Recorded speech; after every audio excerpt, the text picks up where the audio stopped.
Welcome to Tattooed Freaks in Business Suits, recorded live in the kitchen of the Personal Touch Career Services in Denver, Colorado.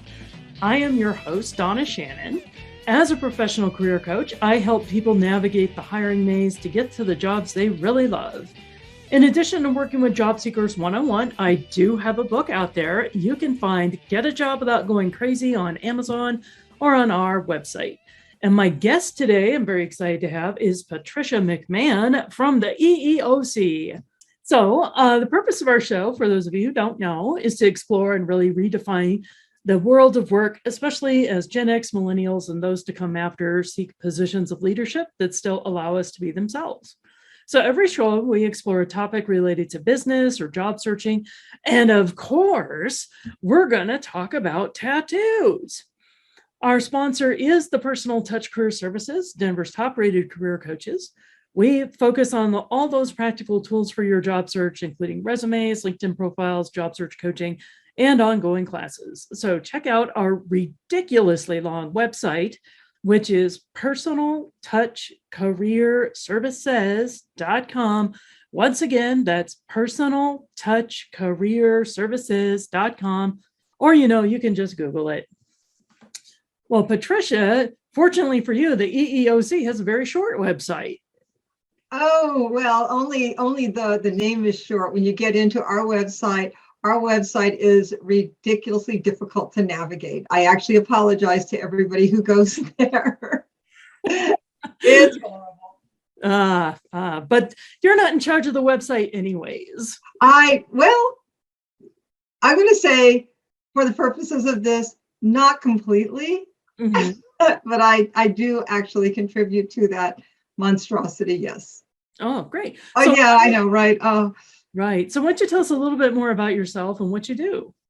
Okay, well, I am the Outreach and Education Coordinator. My role is to provide outreach and education to everybody, to the small business community, to the stakeholders, to the employee community, to the advocacy community.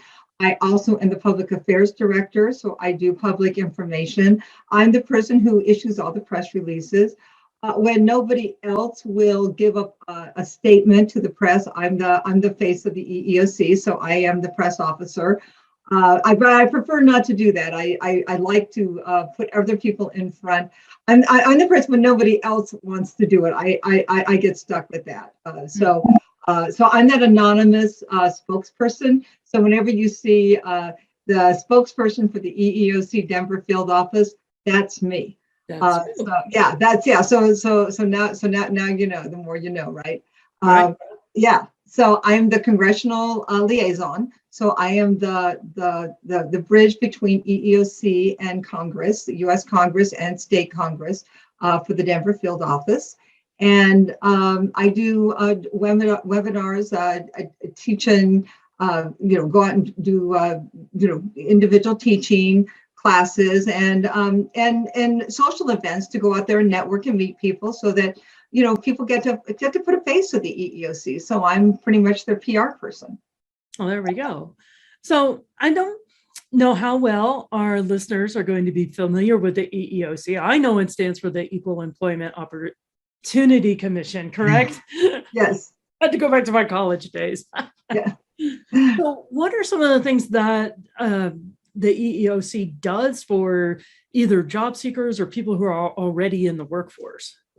So the Equal Employment Opportunity Commission, our roots go back to the civil rights days. We were born out of the Civil Rights Act of 1964. So when that was signed into law, as most people, some people don't know this, but whenever a new law is signed, you have to have the teeth of the federal government behind it. Mm-hmm. So what EEOC is we are the teeth behind the Civil Rights Act of 1964, which the Title VII provision, which is employment. So when people say, well, what happened out of the marches and all of those protests? Well, the Civil Rights Act is one of the things that came out of it. And one of the provisions was Title VII, the Civil Rights Act, which was the employment provision, which says that you can't discriminate against somebody based on their race, their sex, their national origin, their religion, their color. And so in order for this to have any teeth in the law, you had to set up an agency that would protect the rights of people, and that was the Equal Employment Opportunity Commission. And so we opened our doors 1 year after the signing of the Civil Rights Act, July 2nd, 1965. And when our doors opened 1 year later, we were put there to protect the employment rights of people who wanted to file charges and complaints based on discrimination that may have been occurring based on their race, sex, national origin, religion, or color. And so that was the birth of our agency, and we have been around ever since, protecting people and their rights in employment. Great. I think where most of our audience, whether they've been job seekers or they're kind of in a position already, is most of them see that lovely survey that's at the end of every single one of these job applications. And I have talked to so many job seekers who are nervous about filling that thing out. They're like, why are the employers asking this?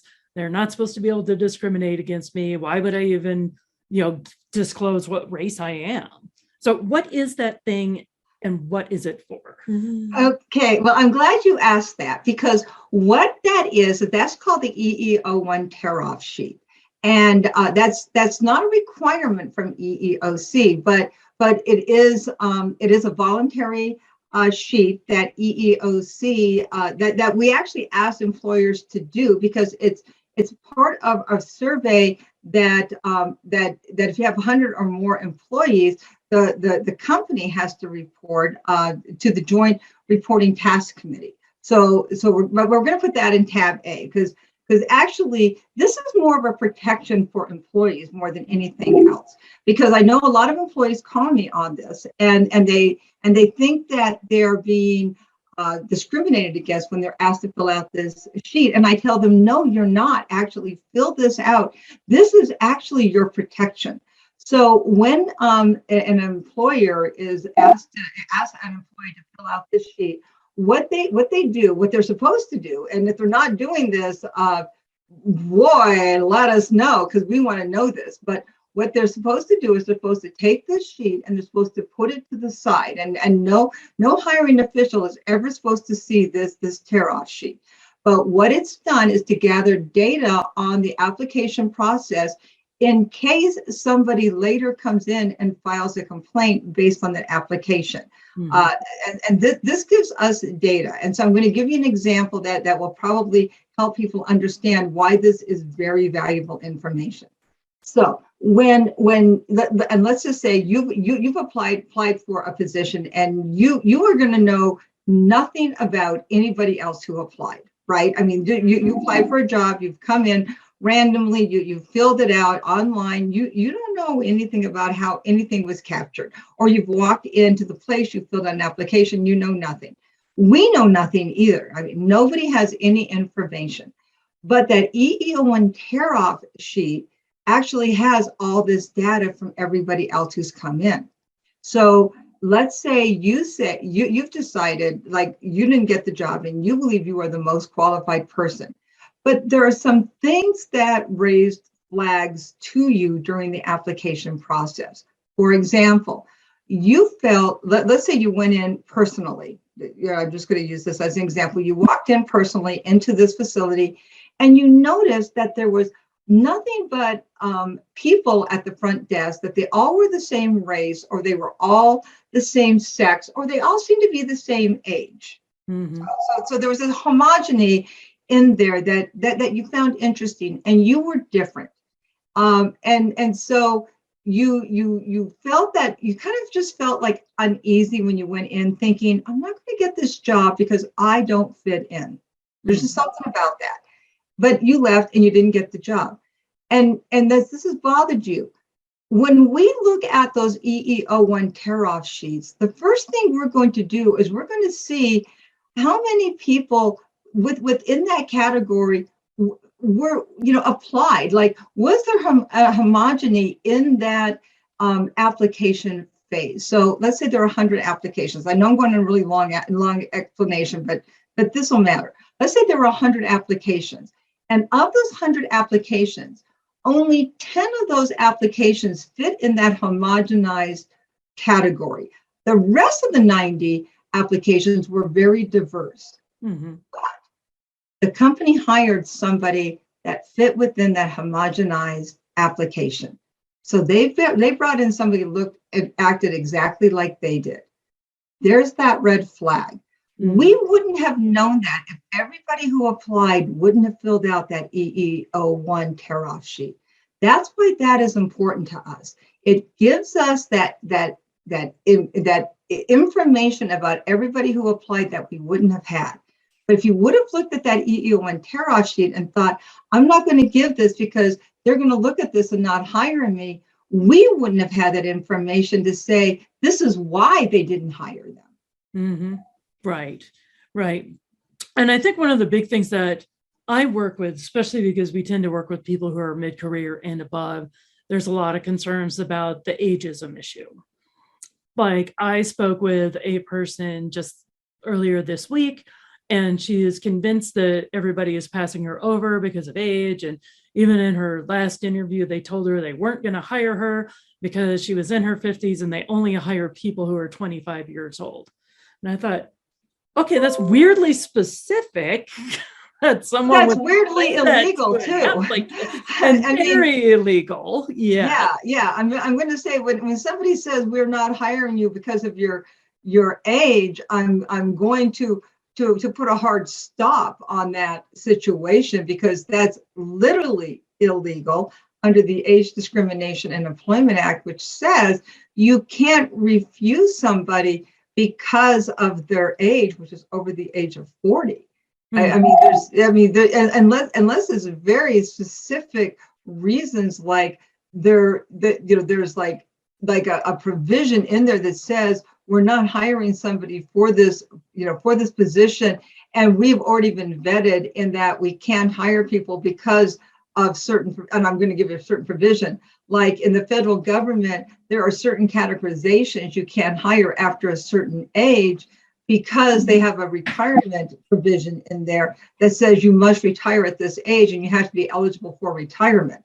And therefore we can't hire you at this certain age because you won't be eligible for retirement. Right. But we can hire you for other classifications in this agency. You just can't be hired into this classification. Right. So there are very, very limited things that you can't hire people under age, but those have been vetted, and those are very specific, and there's a very specific reason why. But I'm assuming this wasn't a federal position, right? No. Right. Well, okay. Yeah. It was definitely. And it was an airline pilot over the age of 65, right? Right. And that's the other thing too. I do know over the official age of retirement, they can actually discriminate based on age, right? So if I'm for a job and I'm 68 years old, and they're saying, no, actually, yeah, you can. If you're over the age of retirement, you can. Like I said, there are very, very specific limitations. And I mean, if somebody's at retirement age, you're like 70 years old, and they want to work, you can't say, well, you should be retired now. No, I mean, when I say very, very specific retirements, it's because there's a mandatory retirement within that field, and that you have to retire them out because of certain provisions which are written in, which says we can't have you in here after this age. So like airline pilots come to mind, and that's been tried and tested over and over into the courts. There are certain federal jobs that say we must retire you out at a certain age, and that's been argued over and over in the courts. But like, for example, my job has no retirement age. Mm-hmm. So I can retire when I want. So it doesn't matter. I mean, my GS series has no retirement age on it. Right. So there's also other things known as bona fide occupational requirements. Bona fide occupational qualification, BFOQ, Yep, BFOQs. I got that wrong. No, that's okay. Vocational requirement qualifications, it's the same thing pretty close. Yeah. So right. Sounds like UFOs to anybody outside of HR. Right. It's like, am I a UFO? Yeah, and the fact that you know what a BFOQ is, I'm impressed. So yeah.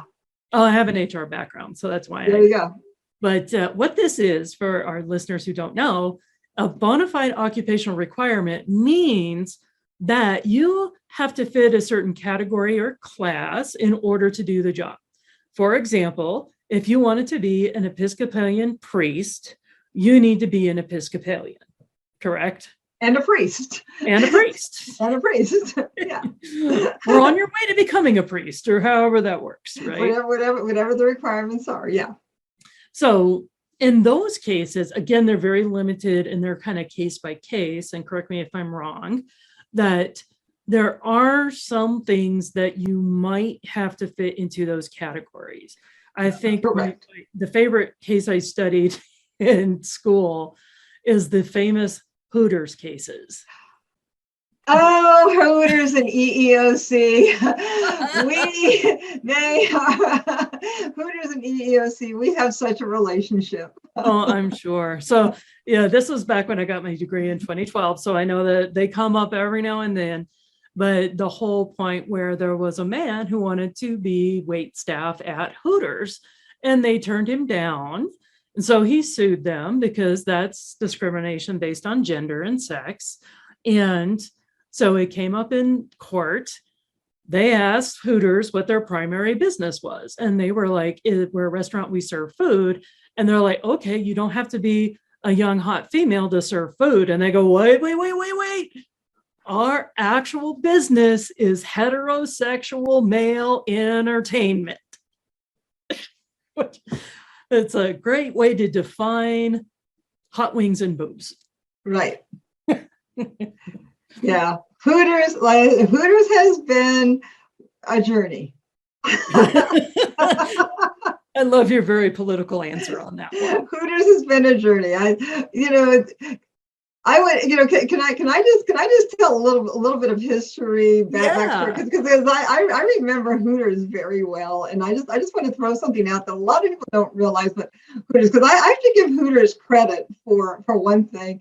They are marketing masters, because a lot of people don't realize what Hooters did, which I have to say from a PR person, because I do the public affairs, and the marketing for my agency, is that they, a lot of people don't remember this, but I remember this because I was, I'm in marketing with the EEOC and PR, is that we were on furlough. We had just gone on full furlough, the whole agency.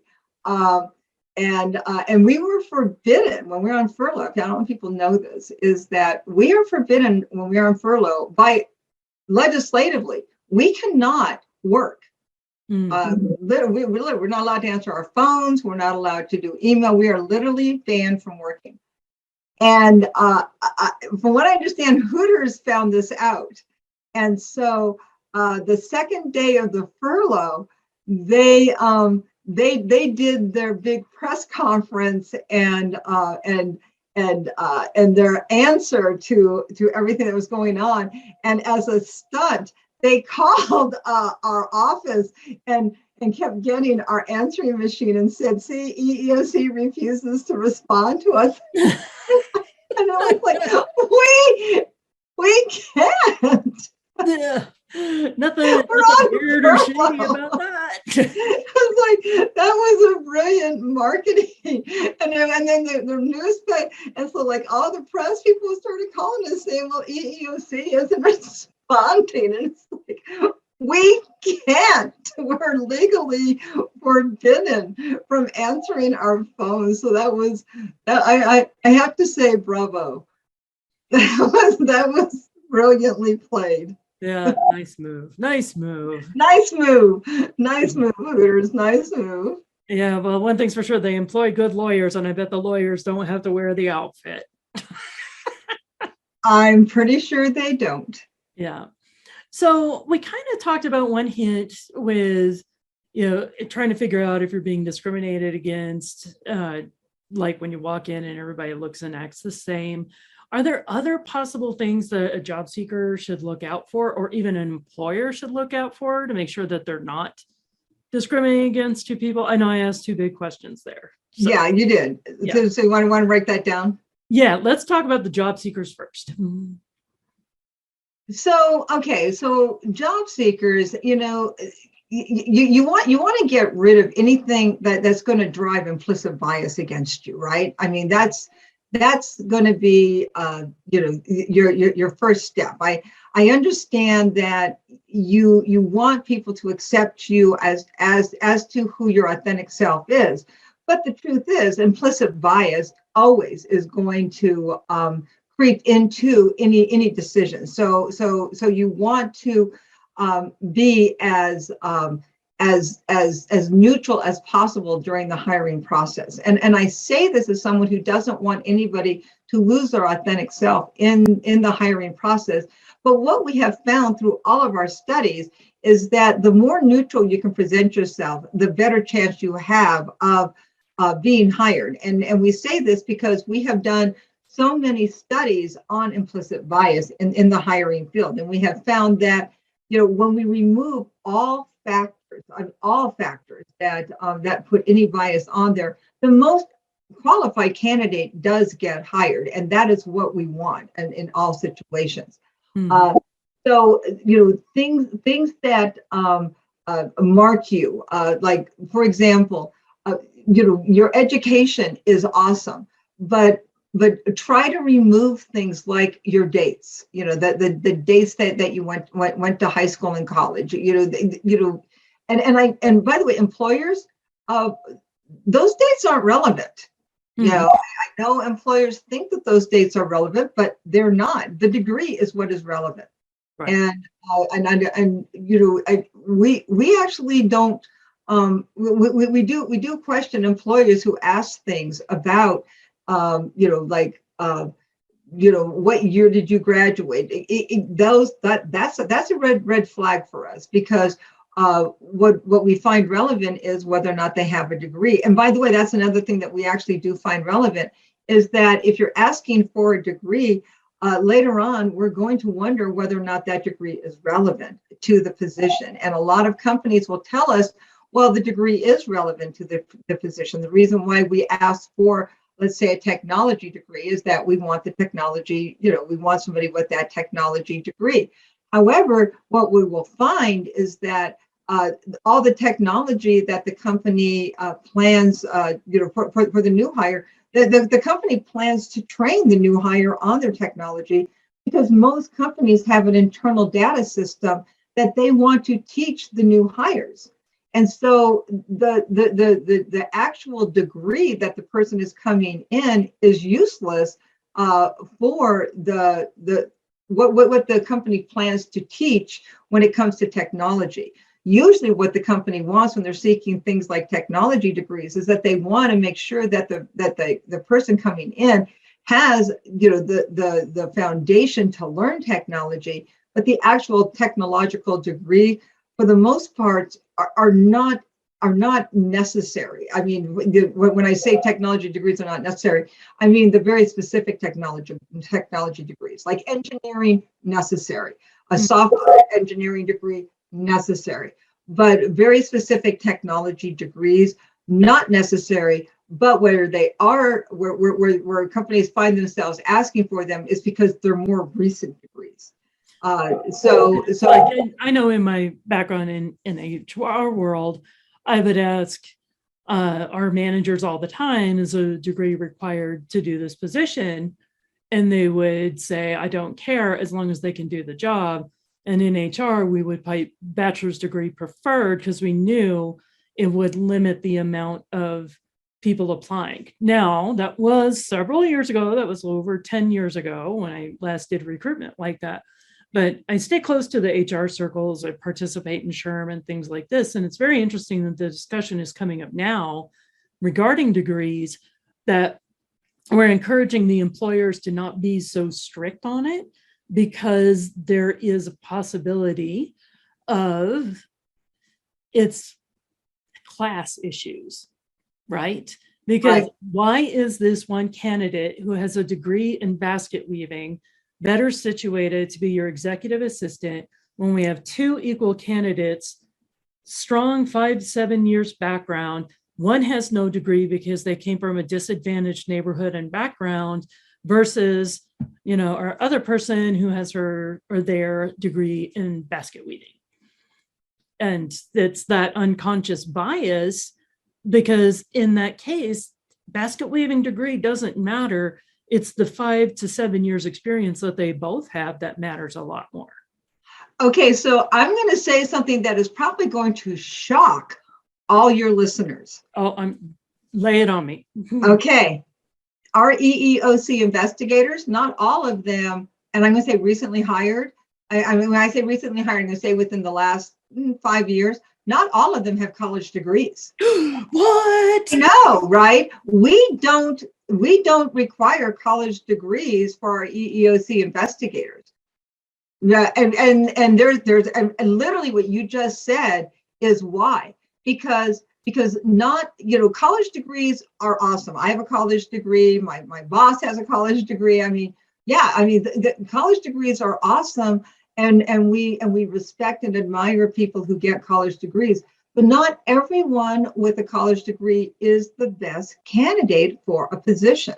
Mm-hmm. And we look at, we're not going to, at EEOC, we are not going to throw out an amazing candidate because they don't have a college degree. We're not going to do that. We look for, with our investigative staff, we want people who have a wide diversity of background to go in and do investigation. We have people that are going to go onto job sites like construction,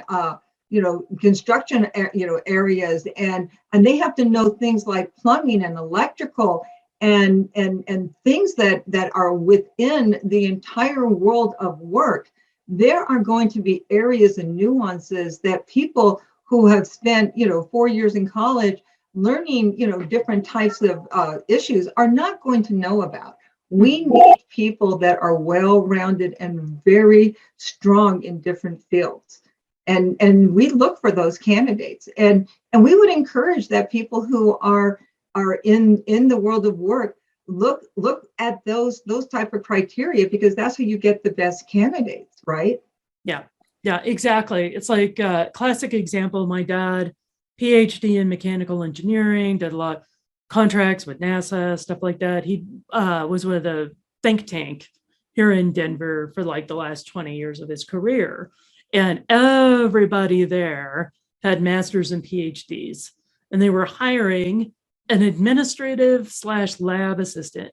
Literally needed somebody to answer phones, file documents, check on experiments, and clean beakers. Just like literally. And they had the bachelor's degree required in there. And I'm like, why do you need a bachelor's degree? You could bring in an intern from one of the colleges, and we are right down the street from the Colorado School of Mines, which is one of the best engineering schools in the country. You won't take an intern there because they haven't finished their degree yet? And he's like, well, I believe college degrees are important because it shows you know how to finish something. It's like, Dad, that's awful. I'm gonna say, one of the problems that we do have is, and we have had this in some cases with our investigators, where we have had situations where they have been investigators on some cases with very high level people with very high level educations, and in some cases, not all cases, but there have been some cases where the people have questioned, the first thing they have questioned is the education level of our investigators, because they want to know, what is your education? And we have had to come back and say, the education of our staff is really none of your business. Mm-hmm. What you have to know is that when we hired them, we believe that they were the best people for this position, and you're not here to vet our staff. So that's and we have to remind people of that, is that we vet our staff. You don't vet our staff. Yeah. Well, I'm glad you guys stand up for your staff. I stand up for mine too. Stand up for our staff.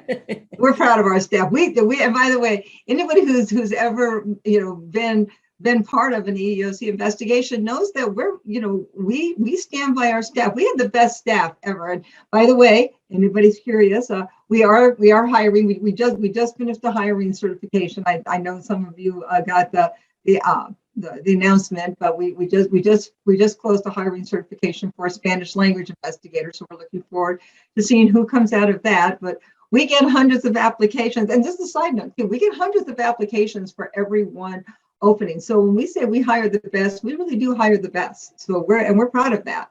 Mm-hmm. Excellent. So let's kind of backtrack to the other big question I dropped on you that we didn't address right away. And so I'm an employer or I'm a manager. What can I do to make sure that we have fair hiring practices and don't accidentally maybe ask illegal questions and things along those lines?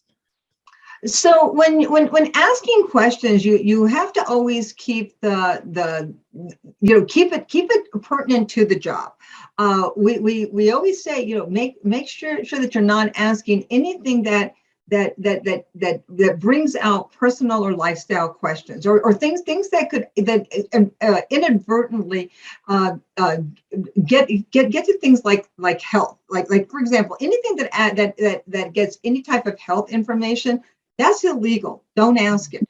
And employers don't realize it, but sometimes they ask questions that will inadvertently get people to start talking about health. Like for example, I'll just give and this comes up sometimes. You'll be talking to somebody, and you'll really get to liking them, and you'll start doing some bantering. You'll say, "Oh, by the way, we have a softball team." And oh my gosh. And curiosity, did you play softball? Without realizing it, you just opened yourself up for a whole discussion on health. Mm-hmm. Or we have a hiking club here. Is that something that you'd be interested in? You've just opened yourself up for a whole discussion on health. Don't do it. Or, even more innocent. We like to do happy hours on Fridays. We have a really friendly group here. We do happy hours on Fridays. You just opened yourself up for a health question. Mm-hmm. Because what happens if I'm a recovering alcoholic? Now I have to disclose that. Well, actually, you don't have to disclose. You just don't pour yourself. Yeah, but I would. There are people that would disclose this. So these are things that you have to think about. Like when you're doing interviews, you're interviewing a candidate. Even though there's this desire to connect intimately, you have to remember this is a professional interview, and you have to keep it professional. You have to make sure that you remember that you have to keep it on a professional level. Please do not try to elicit, questions that start digging deeper personally, because this is for candidates, because I understand this, is that you have a very limited time to connect with them, to make them like you more than they like everybody else, mm-hmm. right? This is what we want. We want them to like us more than everybody else. And so when they say something like, well, we have a hiking, group, or we have you play softball, or we have a happy hour. We don't want them to dislike us, right? So we want them to know why we can't play softball, or why we can't hike, or why we can't participate in the happy hour, because we don't want them to hate us, right? And when they hire us. So we're going to try to explain this and tell them our story really quickly. And so this puts a burden on the applicant that you don't want on the applicant. And it also gives you information that you didn't want. So it's a double-edged sword. Take it out of your hand. Yeah. And there's also sometimes companies will do this not unintentionally, like asking questions of we are required to work until 5:30 at night. Who's going to take care of your kids while you're at work? That's a totally illegal question. Right. And you're seeing the problem too, right? When you start doing things like that. So so you have to ask the question in a way that you don't solicit information. Like for example, you can ask questions like, you can say things like, well, like in retail, for example, everybody here is required to work weekends. Is that going to be a problem? Mm-hmm. That's like letting you know everybody here is required to work weekends. Is that going to be a problem? If that is going to be a problem, you will have to say, well, yeah, that is going to be a problem. Or, well, actually, we actually, change that up. Can you work weekends with or without an accommodation? Is there, like, we always like to like change that up, but actually, if that is going to be a problem, you do need to know that. And they have to put the requirements up front. Like if that's unchangeable, like if you have a retail and you have to work weekends, you have to know that up front. I mean, there are some things that employers can't change for you, but right now, those are coming few and far between. And employers, by the way, and I throw this out to you, you have to know what is a requirement and what is something that we just like. Yeah. Like for example, I like my employees to be in the office, but that's really not a requirement. Mm-hmm. I like to see my employees, but it's really not required. So there's a difference between having somebody that has to be at that front desk every day because customers are coming in, and somebody that I would like to have at their desk. But the truth is, they've been doing their job remotely for 2 years. Yeah. So there's a difference, and I'm going to throw this out to retail too, because because people are saying, well, they're in retail, they have to be there. Do they? Mm-hmm. Because I have a friend, I'm going to just use my friend who's been working at a game shop for 2 years, and he did a lot of his job online because he was filling online orders. He was working a lot with the online customers. So he actually did his entire job online for 2 years, and the company did very, very well. So they're used to working with him online, and he does a lot of Zoom with the customers, everything else. So there's really no reason for him to go back into the office. Right. So it's really interesting that the EEOC is thinking about these kind of things, and definitely with that whole remote work, now that we're seeing more employers wanting you to do hybrid schedules or fully back in the office. And it's, good to know that it's not always really required.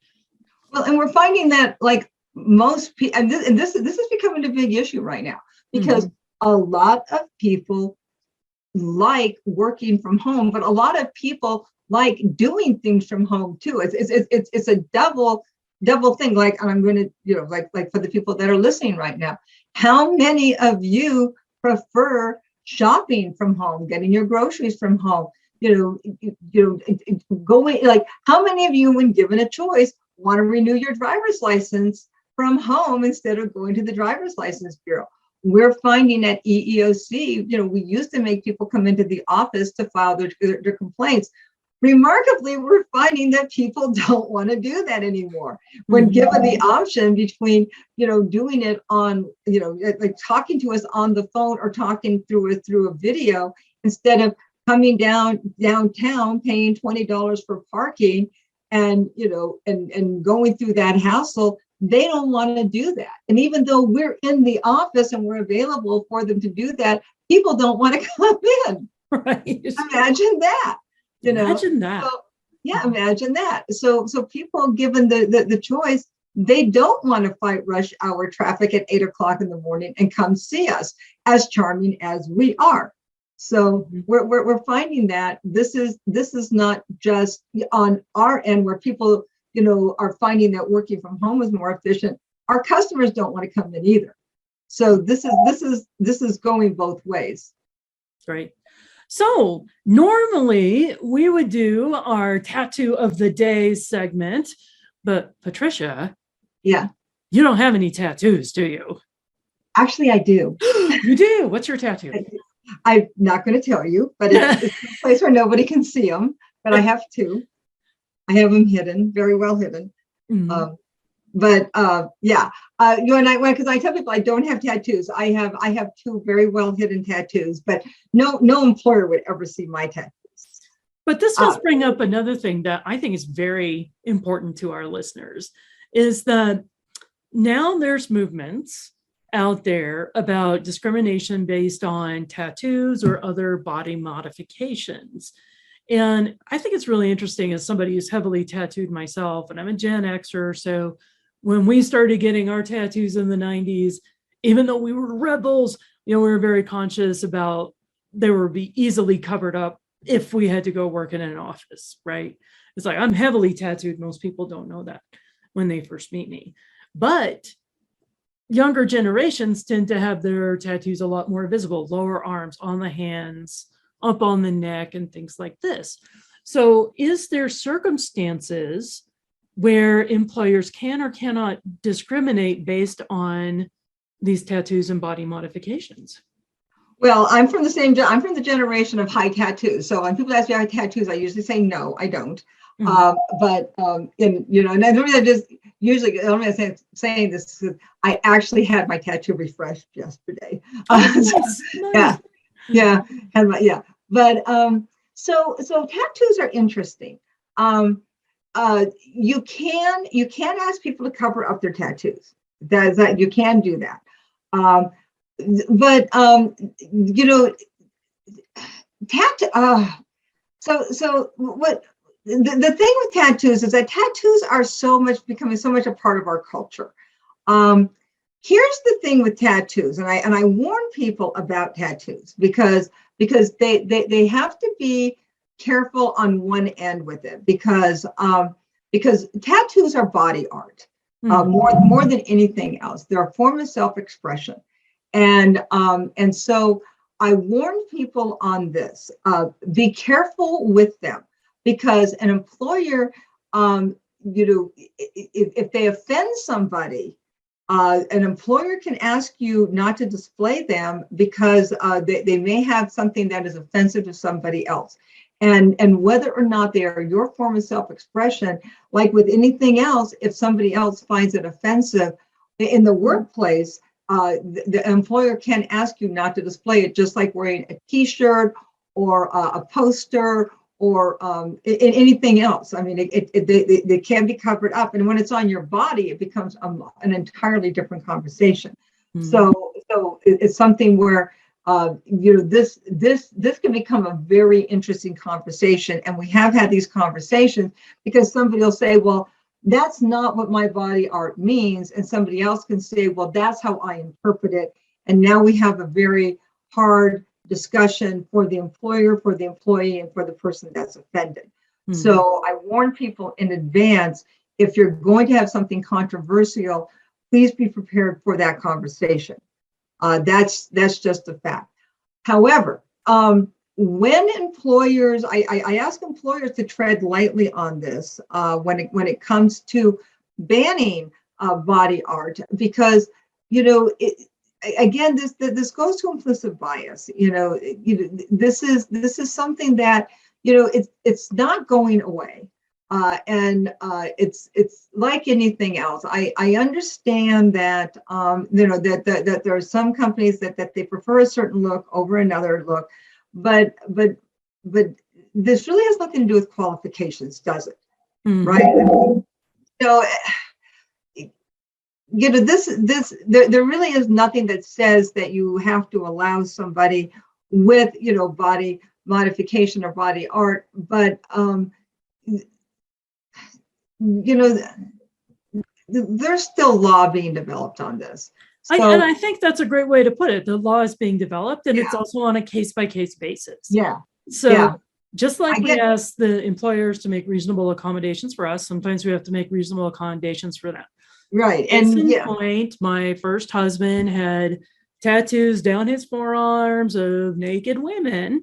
And then he had we're going to say cover that one up. He had been in construction where it didn't matter. He was an electrician. Then he moved into a job as a surgical technician in a hospital. Long sleeves required all day, every day now. But then there's another case. This was actually happened to my middle child, where they were working at a pizza place. They had been working there for, I don't know, like 6 months or a year or something. And they had facial piercings, which for them, as they were pursuing their apprenticeship in piercing, they are now a professional piercer. For them, it was a religious experience, getting tattoos, getting the piercing, wearing the jewelry, all the rest of this. And so when she was hired, body art, no problem. The piercings on her eyebrow, no problem. Excuse me, their eyebrow, no problem. right? But then they changed their policy, and all of a sudden, these things were not allowed. So they asked the boss, can I just put a Band-Aid over it was an eyebrow piercing too. It's not like the way they look now, which is a lot more intense. Right. Yeah. But, at first the boss said, yes, that's fine. And then after a week or two, they were like, no, we don't like this. We don't want people thinking that you have a disease and it's going to fall off in their pizza. It was all like, so they fired them. And so my middle child goes, well, brought it to the EEOC because they felt they had a case on religious discrimination. Because number one, everything was fine before until they changed policy. They made a reasonable accommodation for the employer, thought they had an agreement. That was also pulled away, and it ended up that they won the case. Yeah, well, because on religious accommodation, were they with their church or body modification by any chance? It sure was, yes. Yeah. And that's the important thing too. It's not like I can go say, I am now the founding member of Jews for Jesus Christ and Sobriety in Arvada, Colorado, and that's my new church. There has to be at least one more follower than me, right? Yeah. Well, I mean, because what you're dealing with there is a deeply held, religious belief or spiritual belief. I mean, and this is something that, EEOC, we actually updated our guidance back in January of 2021. I believe it's 2021 to reflect that religious accommodation isn't just religion. It's actually deeply held spiritual beliefs, because and this is one of the things that we found. What you're just talking about is that your spiritual beliefs doesn't just go to a deity.